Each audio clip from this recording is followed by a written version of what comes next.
Assalamualaikum. This is Naeem's Virtual Academy and my name is Syeda कमल फातमा. हमने discuss किया है शुरू किया हुआ है एपिथेलियल टिश्यूज़ को. एपिथेलियल टिश्यूज़ दो तरह के होते हैं, सिंपल और कंपाउंड. ये हमने डिस्कस कर लिया. इसकी टाइप्स होती हैं मज़ीद इनकी सिंपल और कंपाउंड की, जो कि हम डिस्कस कर चुके हैं. सिंपल स्क्वैमस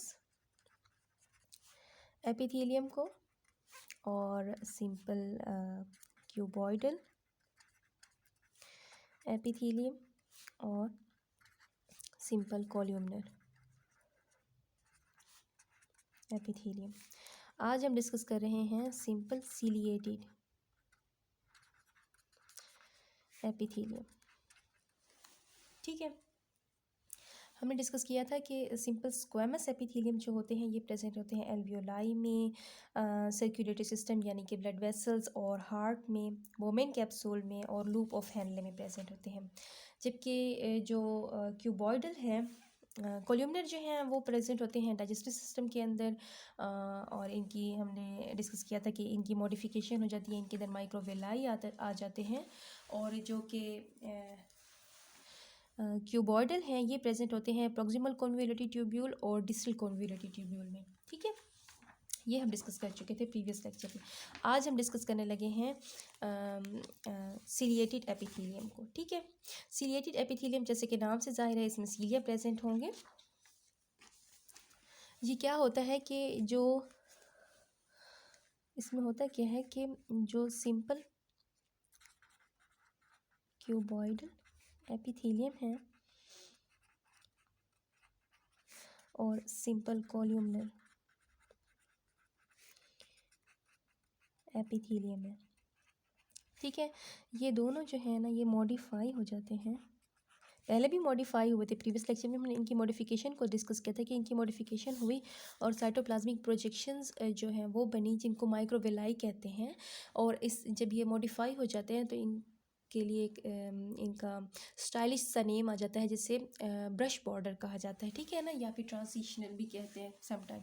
तो अब इनकी एक और तरह की मॉडिफिकेशन हो रही है कि इनकी मॉडिफिकेशन में क्या होता है कि इनके पास क्या आ जाते हैं, हेयर लाइक स्ट्रक्चर्स आ जाते हैं, मॉडिफाई हो जाएंगे और इनके पास हेयर लाइक स्ट्रक्चर्स आ जाते हैं जो कि प्रोटीन के बने हुए होते हैं. इनको कहा जाता है सीलिया. ठीक है, सीलिया और माइक्रोवेलाई ये दोनों आपस में डिफरेंट होते हैं. ठीक है, इनके फंक्शंस और स्ट्रक्चर्स दोनों जो है ना वो डिफरेंट है. ठीक है, कैसे कि सीलिया जो है ये मूव कर सकते हैं, कैन मूव कर सकती हैं, यानी कि किसी चीज़ को पुश करना है, यानी कि ऐसे ऐसे ना ऐसे ऐसे मूव करती रहती हैं सीलिया. ठीक है ना, किसी चीज़ को पुश करना है, किसी सब्सटेंस को फॉरवर्ड करना है, लहरों की तरह ना ऐसे ऐसे मूव करती रहती हैं. ठीक है ना, और ये सीलिया जो है ये प्रोटीन के बने हुए होते हैं, हेयर लाइक स्ट्रक्चर्स होते हैं. ठीक है, जबकि जो माइक्रोवेलाई हैं ये मूव नहीं कर सकते. ये क्योंकि साइटोप्लाज्मिक ही प्रोजेक्शंस होती हैं, यानी कि साइटोप्लाज्म ही है. जैसे कि ये हथेली है, ठीक है ना, ये इसी का ही हिस्सा है. ठीक है ना, तो ये माइक्रोवेलाई जो होंगे वो उसी का ही हिस्सा होते हैं. बस उनका काम ये होता है कि सरफेस एरिया को इंक्रीज़ कर दिया जाता है. इनका काम होता है मूव करना, किसी भी चीज़ को पुश करना, फॉरवर्ड करना. ठीक है ना, इनका काम होता है मैक्सिमम रीअब्जॉर्प्शन करना, क्योंकि इनका सरफेस एरिया जो होता है ना बढ़ जाता है. अब ये जो है यही स्ट्रक्चर अगर हम दिखाएं तो ये ऐसे होगा, इस पर सीलिया बने हुए होंगे. ठीक है, तो इनका काम क्या है, हेल्प टू पुश थिंग्स. इनका कोई काम नहीं है एब्जॉर्प्शन में, नो एब्जॉर्प्शन. ठीक है, इनका काम और ये करते हैं एब्जॉर्प्शन. ठीक है, ये हेल्प इस चीज़ में, और इनका क्या काम है, ये हेल्प करते हैं हेल्प टू पुश थिंग्स. ठीक है, और ये ऐसा नहीं करते. ठीक है,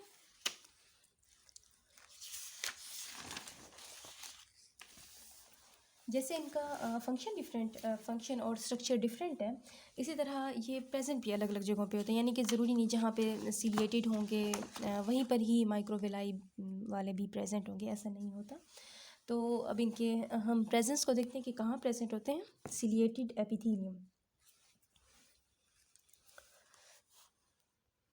एक सेकेंड में डायग्राम बना लूँ फिर आपको डिस्कस करके बताती हूँ।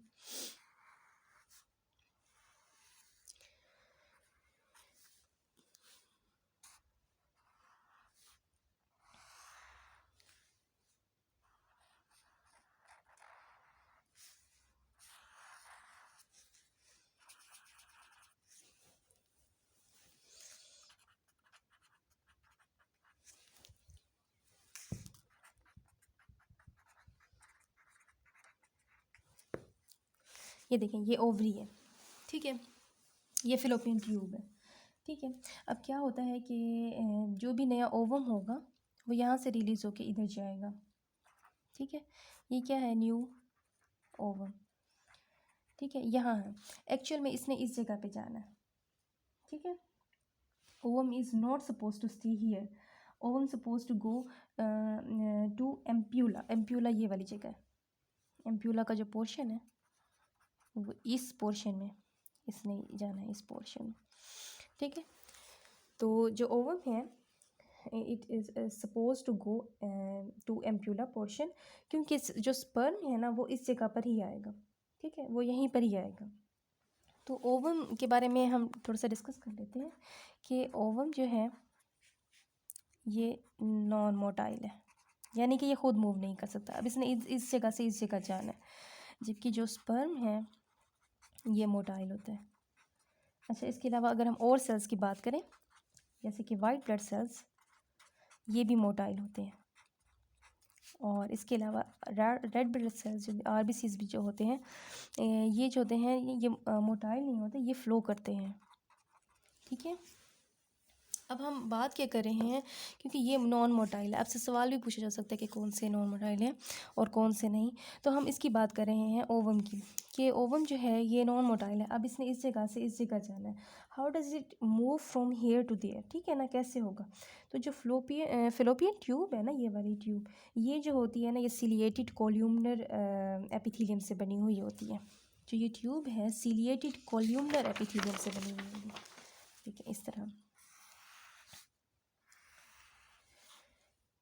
पहली बात कोल्यूमनर होंगे,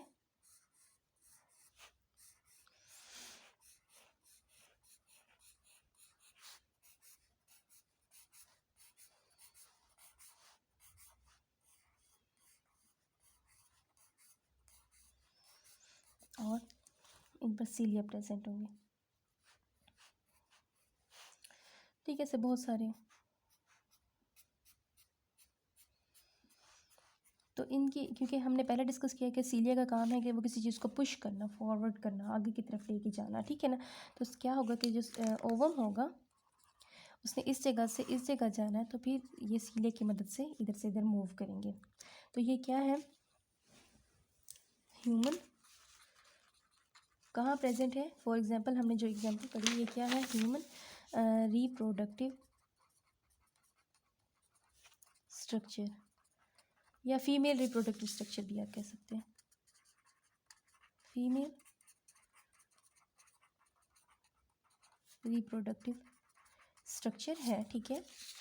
जिसमें से ओवरी जो है वो एक मतलब मोस्ट इम्पॉर्टेंट सेल जो है उसको रिलीज़ करती है, जिसे एग या ओवम कहा जाता है, ठीक है।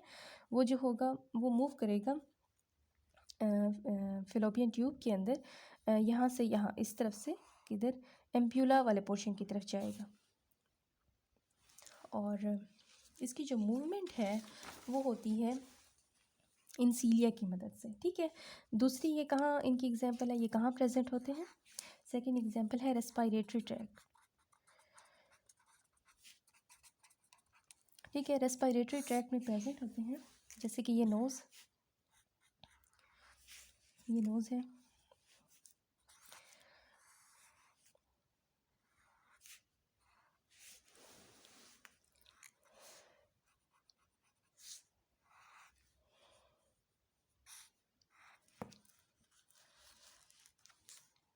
ये अब लंग्स का स्ट्रक्चर स्टार्ट हो रहा है, ठीक है।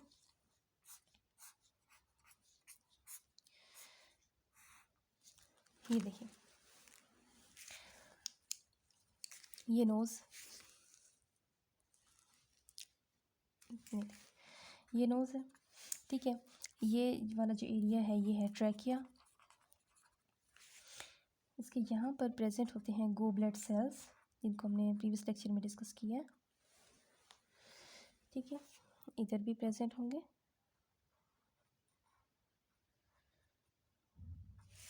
ठीक है। अब ये वाला जो एरिया ये है प्राइमरी ब्रोंकाई, ये क्या है गॉबलेट सेल्स। हमने क्योंकि बात की थी कि ये जो कॉल्यूमनर सेल्स होते हैं ये ही मॉडिफाई हो जाते हैं और ये गॉबलेट सेल्स बन जाते हैं, और ये क्या करते हैं, प्रोड्यूस करते हैं म्यूकस को। तो होता क्या है कि एयर के साथ जो डस्ट पार्टिकल्स हैं वो भी एंटर हो जाते हैं, ठीक है ना, एंटर हो जाएंगे। तो गॉबलेट सेल्स जो हैं ना ये एक्चुअल में मॉडिफिकेशन है, मॉडिफाइड कॉल्यूमनर सेल्स हैं, ये म्यूकस को सिक्रिएट करेंगे, ठीक है, म्यूकस को सिक्रिएट करते हैं। और जब ये म्यूकस को सिक्रिएट करते हैं तो वो म्यूकस अब एक जगह तो नहीं रहता ना, वो म्यूकस ने कहीं ना कहीं तो जाना है, यहीं पर जमा तो नहीं हो जाएगा ना, अब उसने कहीं जाना है, ठीक है ना। या तो वो उसे आप मतलब थूक देंगे, यानी कि स्पिट कर देंगे, ठीक है ना, या तो मुंह के थ्रू वो बाहर आ जाएगा, because mucus is suppose to go somewhere else, उसने यहीं पर ही स्टे नहीं करना। तो जो इस पर कोल्यूमनर सेल्स प्रेजेंट होते हैं उन पर सीलिया होते हैं, वो इसको मूव करने में हेल्प करते हैं। अब वो कहाँ प्रेजेंट होते हैं, इस जगह, ये देखिए,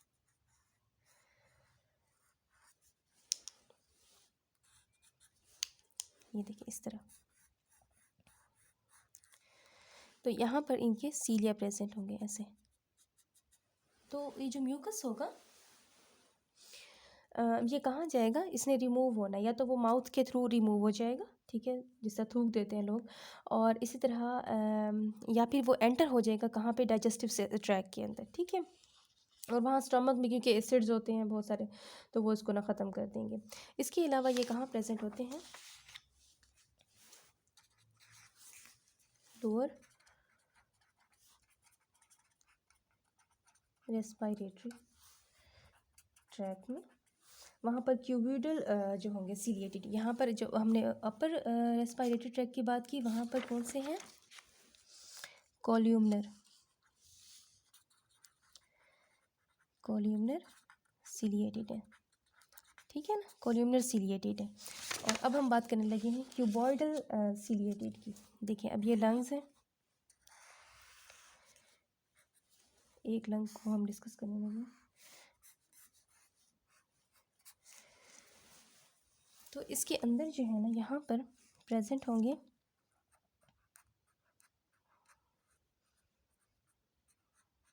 क्यूबॉइडल एपिथेलियम, ठीक है। मतलब यहाँ क्वेश्चन इस तरह से नहीं आता कभी भी क्यूबॉइडल सीलिएटेड एपिथेलियम या क्यूबॉइडल कोल्यूमिनर एपिथेलियम, बस सीलिएटेड का जिक्र आएगा, ठीक है ना। तो यहाँ पे प्रेजेंट होते हैं कहाँ पर, अब लोअर रेस्पिरेटरी ट्रैक्ट में के अंदर, ठीक है ना। तो अगर मैं आपसे सवाल पूछूं, ये कौन सी जगह, ये है ब्रोंकियोल्स, ठीक है, ये ब्रोंकियोल्स है। अब अगर क्वेश्चन आ जाए कि इधर मैं मेंशन कर दूँ सीलिएटेड एपिथेलियम, ठीक है। क्वेश्चन है कि सीलिएटेड एपिथेलियम और प्रेजेंट, और ऑप्शन में आ जाए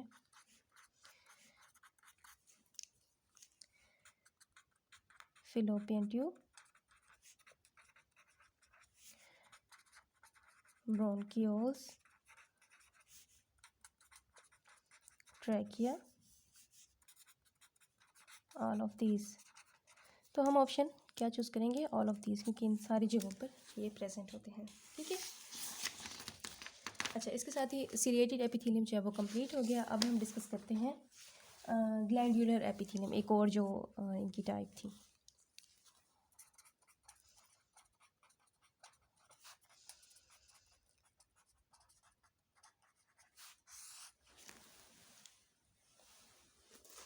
अच्छा, हमारी जो बॉडी है ना, in our body all the glands are made up from epithelium tissues, ठीक है। जो कि तमाम के तमाम जो ग्लैंड्स हैं वो किससे बने हुए हैं? All glands in our body are made up from epithelial tissues, ठीक है। ये आपने बात याद रखनी है।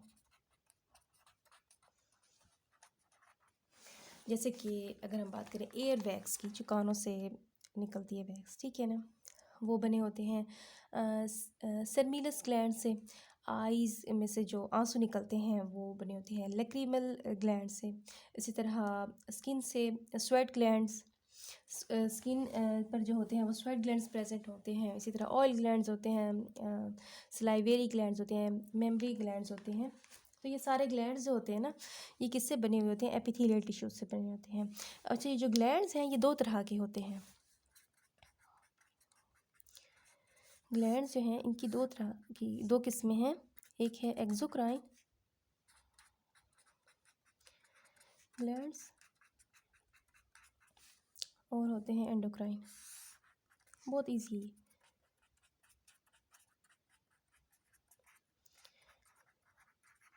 ठीक है, एक्सोक्राइन ग्लैंड्स जो हैं ये होते हैं, इसको आप इजीली याद कर लें कि ये होते हैं विद डक्ट्स। इसका डिफरेंस है, ये डक्ट्स के साथ होते हैं, ठीक है ना। और ये जो होते हैं विदाउट डक्ट्स, विदाउट डक्ट्स जो होंगे उनको कहा जाता है एंडोक्राइन ग्लैंड्स, और जो विद डक्ट्स होते हैं उनको कहा जाता है एक्सोक्राइन ग्लैंड्स, ठीक है। अब ये डक्ट्स क्या हैं और ये किस तरह से होता है वो मैं आपको बताती हूँ। देखिए, जैसे कि अब हम स्टमक को डिस्कस कर लेते हैं।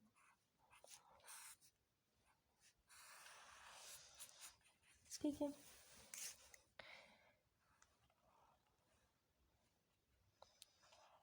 ये इस पर प्रेजेंट है सेल्स।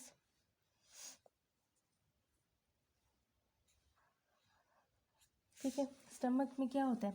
गैस्ट्रिक ग्लैंड्स होंगी जो के रिलीज़ करेंगे पेप्सिन को। स्टमक में क्या होता है?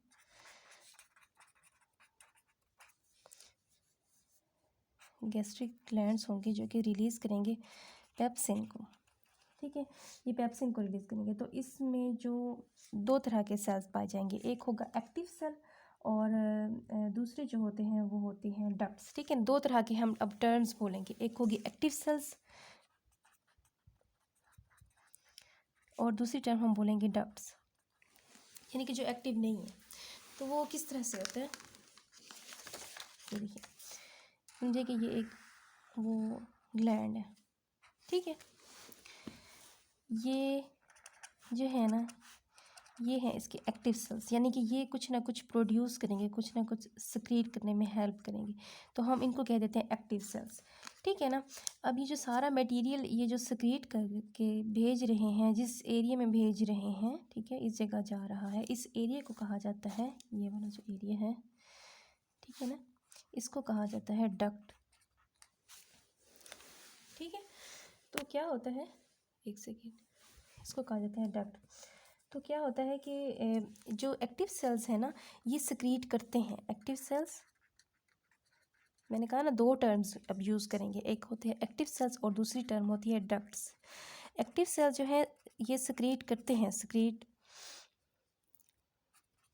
दी सक्रीशन या कोई भी चीज़, सक्रीशन या फिर म्यूकस या जो भी चीज़ आप, यानी कि ये सक्रीशन में काम आते हैं।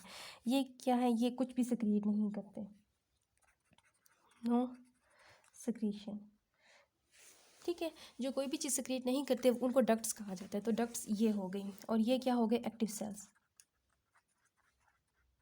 इसी तरह अगर हम स्वेट ग्लैंड्स की बात करें, ठीक है ना, पहले हमने स्टमक के सेल्स की बात की, ठीक है। अगर हम अब बात करें स्वेट ग्लैंड्स की, ठीक है, उनमें भी इसी तरह ही होता है। पसीना यानी कि स्किन है, स्किन के अंदर ये ग्लैंड्स प्रेजेंट हैं, उनके अंदर भी यहाँ पर ये एक्टिव सेल्स प्रेजेंट है जो कि सक्रीट करेंगे कुछ ना कुछ, ठीक है। और ये जो इनकी सक्रीशन है ये कहाँ जाएगी? ये एक डक्ट में चली जाएगी, ठीक है। ये वाला जो एरिया है ना, ये वाला पूरा एरिया ये डक्ट है, ठीक है ना। और फिर इस डक्ट से आगे जो है ना, ये जिधर भी जानी है, ठीक है ना, उधर चली जाएगी, ठीक है ना। पहले ये डक्ट में ही सारा कुछ उंडेलेंगे, ठीक है ना। सो जो बोथ ग्लैंड्स हैं जैसे कि स्वेट और स्टमक ग्लैंड्स जो हैं वो क्या होते हैं, एक्सोक्राइन ग्लैंड्स होते हैं। स्टमक प्लस स्वेट ग्लैंड्स जो हैं और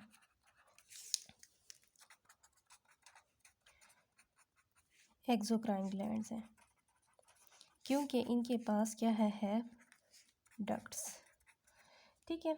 इनके पास डक्ट्स है। और ये अपना जो सक्रीशन होती है, इसका क्या मतलब है कि सक्रीशन जो है वो एक सरफेस पे, ये एक एरिया है, ठीक है ना, ये एक सरफेस है। उस सरफेस में ये वाला सॉरी ये सरफेस है, ठीक है ना। इस सरफेस में डालने के लिए ये एक डक्ट के थ्रू ये उस सरफेस में डालेंगे, ठीक है ना। जैसे एक स्किन जो है वो एक सरफेस है, ये हम स्किन की बात करें ना, स्किन जो है ये एक सरफेस है। सरफेस में लेके जाने के लिए जो उनका वो रास्ता अख्तियार करते हैं, उस रास्ते को कहते हैं डक्ट, ठीक है ना। तो क्या होता है कि हर एक ग्लैंड जो है ना वो ये जो रास्ता है वो अख्तियार नहीं करते, यानी कि डक्ट को यूज़ ही नहीं करते। तो ऐसे जो ग्लैंड्स होते हैं वो सक्रिएट तो करते हैं कुछ, लेकिन ना सरफेस पे जब भी कुछ सक्रिएट करना है उसके लिए डक्ट को यूज़ नहीं करते, उनके पास डक्ट नहीं होते, तो उनको कहा जाता है एंडोक्राइन ग्लैंड्स, ठीक है। हम उनको देखते हैं कि वो कौन कौन से होते हैं।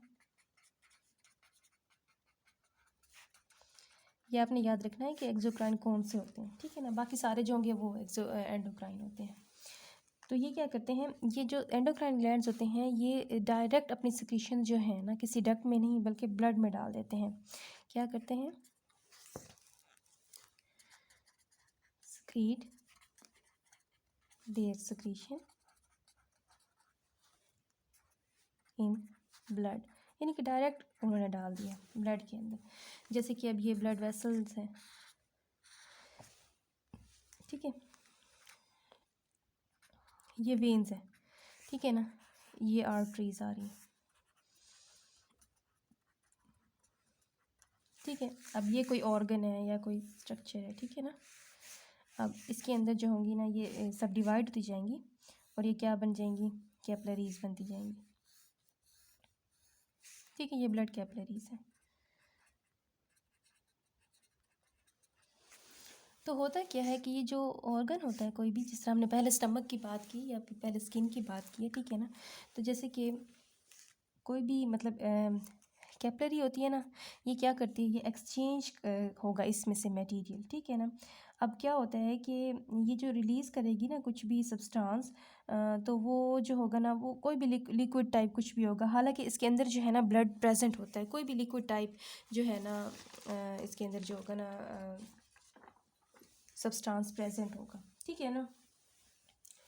तो क्या होता है कि ये ब्लड को तो बाहर नहीं भेज रही, हम बात कर रहे हैं ना, एक्चुअली हम बात क्या कर रहे हैं, हम कह रहे हैं कि ना ब्लड तो इसके अंदर है ना, कैपिलरीज के अंदर ही है। और ये जो है ना ये कुछ आप समझिए थायराइड ग्लैंड्स है, थायराइड हार्मोन जो है ना अब ये यहाँ से जा रहा है, ठीक है ना। अब क्या होगा कि ये ब्लड तो इधर से नहीं आ रहा ना, यहाँ से ब्लड तो बाहर नहीं आ रहा। तो क्या होता है कि कोई भी जैसे कि सब्सटेंस है, जिस जिस तरह से ब्लड प्लाज्मा के अंदर होती हैं इंटरस्टिशियल फ्लूइड्स,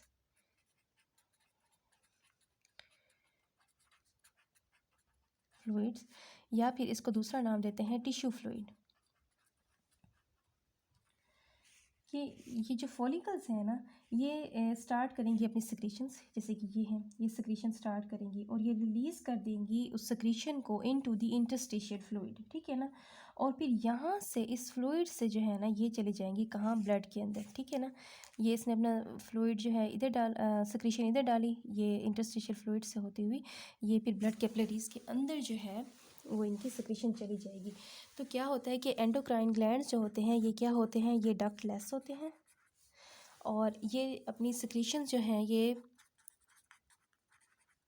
ब्लड में भेज देते हैं, ठीक है। इसी तरह कुछ होते हैं एक्सो और एंडोक्राइन, हमने दो पढ़े। एक और तरह के मतलब ग्लैंड्स होते हैं जिनको कहा जाता है हेटीरोक्राइन ग्लैंड्स, यानी कि उनके अंदर जो है दोनों खासियतें पाई जाएंगी, एंडोक्राइन वाली भी और एक्सोक्राइन वाली भी, यानी कि डक्ट्स जहाँ पे प्रेजेंट हों, डक्ट्स भी होंगी कहीं कहीं और डक्ट्स नहीं भी होंगी।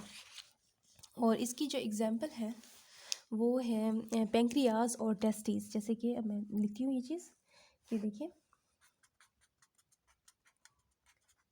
हेटेरोक्राइन ग्लैंड्स, ठीक है। ये कौन कौन से होते हैं, ये याद करने वाली चीज़ें, ठीक है। पेंक्रियाज और टेस्टिस।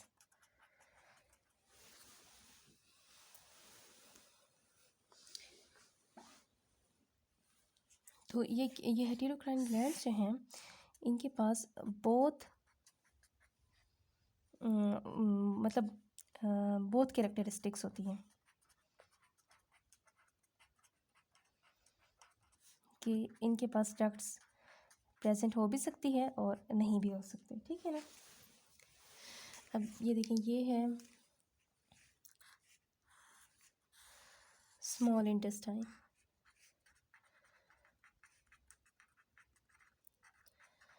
ठीक है। अब यहाँ से मैं पेंक्रियाज बनाने लगी हूँ।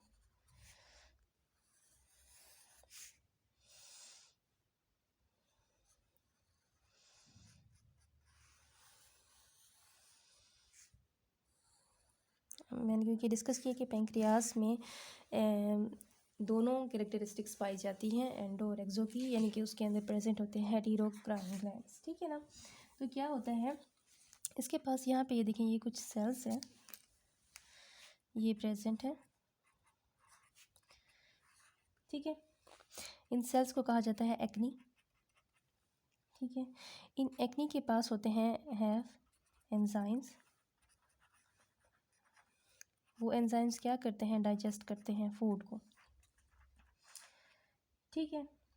अब ये जो है ये जो है अपना जो एंजाइम्स हैं ये डालेंगे कहाँ,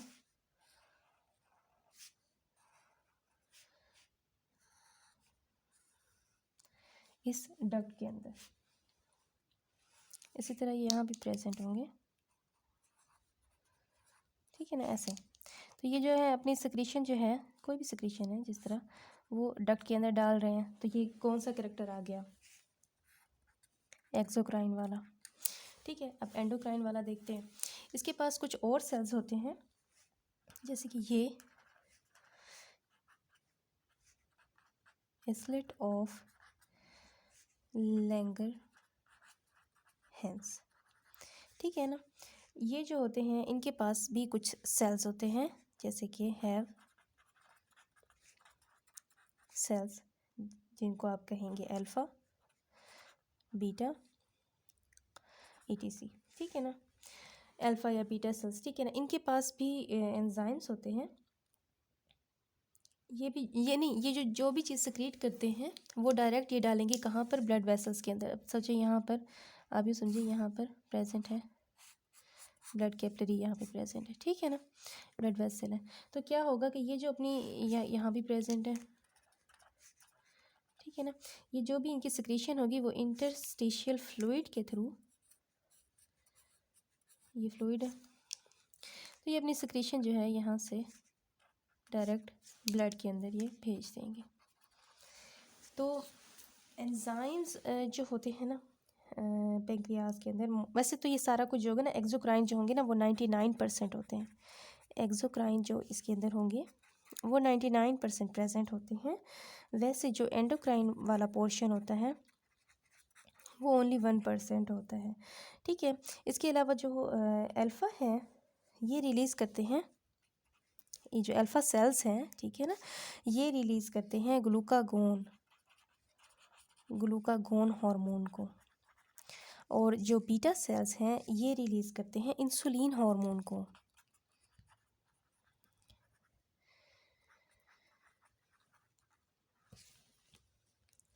ठीक है। इसके अलावा गोबलेट सेल्स होते हैं वो प्रेजेंट होते हैं, और मल्टी सेलुलर ग्लैंड्स भी प्रेजेंट होते हैं, यानी कि ऐसे ग्लैंड्स जो होते हैं, गोबलेट सेल को हम डिस्कस कर चुके हैं। इस तरह जो दूसरे होते हैं मल्टी सेलुलर, उसमें ऐसे बहुत सारे होते हैं सेल्स जो कि सिक्रीशन करते हैं। से लेक्चर कंप्लीट हो गया, टाइम ओवर हो गया, ठीक है। नेक्स्ट लेक्चर में डिस्कस करेंगे, ठीक है। थैंक यू, अल्लाह हाफिज़।